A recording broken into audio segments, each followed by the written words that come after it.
News. I'm the son of a bitch!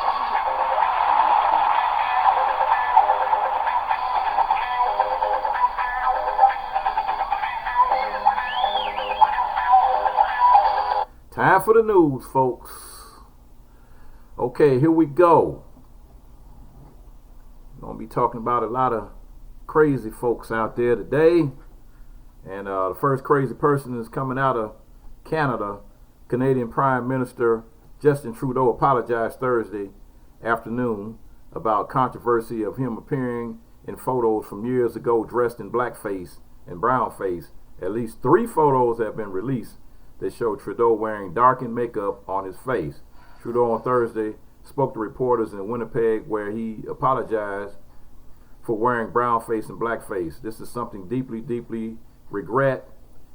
He said Thursday, saying wearing blackface is always unacceptable because of the racist history of blackface. I should have understood it then, and I never should have done it.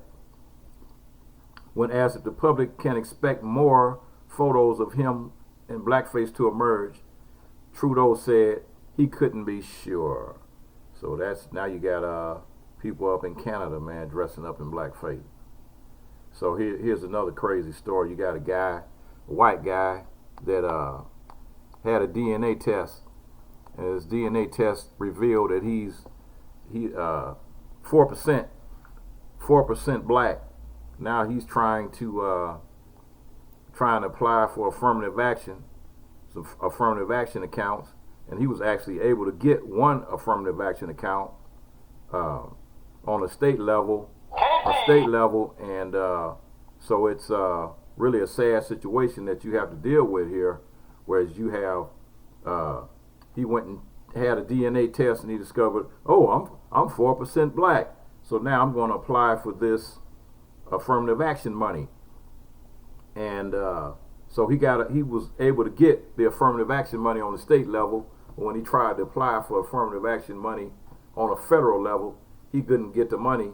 Then he got upset and got upset with the government for not giving him that money the second time, being greedy, and decided, well, since I'm 4% black, I'm gonna try to do what I can to abolish affirmative action. So, you know, here you got a guy that's trying to beat the system, manipulate the system. Now you want to try to make it bad for everybody else that are legally able to get, something going, a business started or whatever with affirmative action. It's just another greedy person out there that's trying to use black folks to make money. So they make money off the backs of blacks. So here's a story about the DC Dunce. Said the DC Dunce over there got played. He got played by Benjamin Netanyahu, the Prime Minister of Israel. Said Trump, DC Dunce, got played by Netanyahu, according to Rex Tillerson. Said he played him by giving him inaccurate information. Netanyahu, who was fighting for his political life after a close election, was a bit Machiavellian and would share misinformation with the United States, according to Tillerson. Tillerson, who was fired by Trump last year, made the observations during a forum Tuesday at Harvard University, as reported by the Harvard Gazette, the university official news outlet. So they did that with the president on a couple of occasions to persuade him that they're the good guys. We're the good guys. They're the bad guys. He later exposed it to the president, so he understood. You've been played, Tillerson said, according to the newspaper. It bothers me that an ally that's so close and important to us would do that to us, he said. During 2 election campaigns this year, Netanyahu highlighted his warm relationship with Trump. DC Dunce, who has taken long-sought Israel positions such as recognizing Jerusalem as the Jewish state's capital. Tillerson said he supported the two-sided solution between Israel and the Palestinians an idea unlikely to feature in a peace plan led by Jared Kushner, D.C. Dunce's son-in-law. So, old D.C. Dunce got played on more than one occasion by the Prime Minister of Israel by giving him false, bad misinformation, and Trump ate it up like it was some candy. So here's a story here. Stephen Spencer, a 31-year-old black man from Pennsylvania, has been found not guilty after he shot a white man to death while defending himself during a racially charged dispute. On a late Sunday night in July 2017, Spencer was at a bar when he got into an argument with Christopher Williams, a 32-year-old white man. When Williams refused to shake Spencer's hand, the situation escalated, and Spencer fired one shot that hit and killed Williams, who was unarmed at the time. Spencer immediately turned himself in. He was then charged with criminal homicide, simple assault, and a terrorist threat. After more than a year, however, a jury acquitted Spencer of all charges. He was freed after being held in jail for almost 15 months. During his trial, Spencer testified that he acted in self-defense. He claimed he had been enduring racial taunts inside the bar that night. Before he left, he said that a group of several white men followed him outside the bar and yelled at him, "We're going to get you, nigger."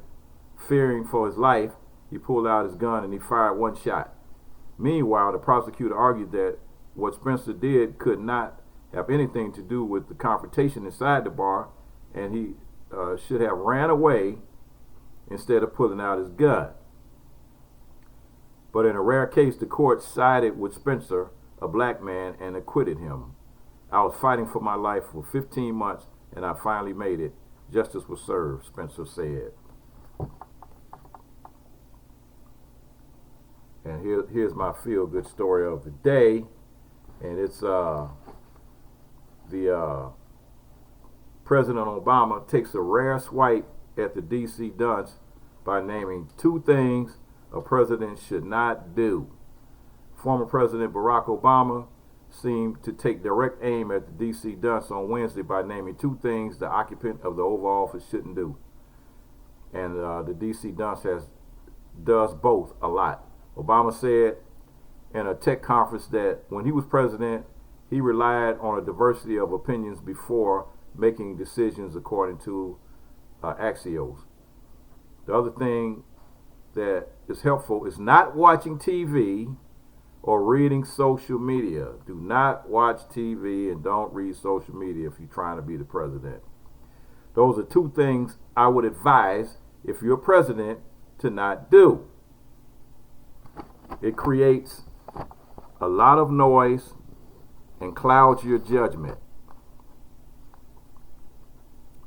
Obama didn't mention the D.C. Dunce by name, and at least one former Obama insider insisted that it wasn't a shot at the D.C. Dunce, but who else could it be about? So that's my feel-good story of the day. And, it is what it is. We went from having a good president to a pain in the butt.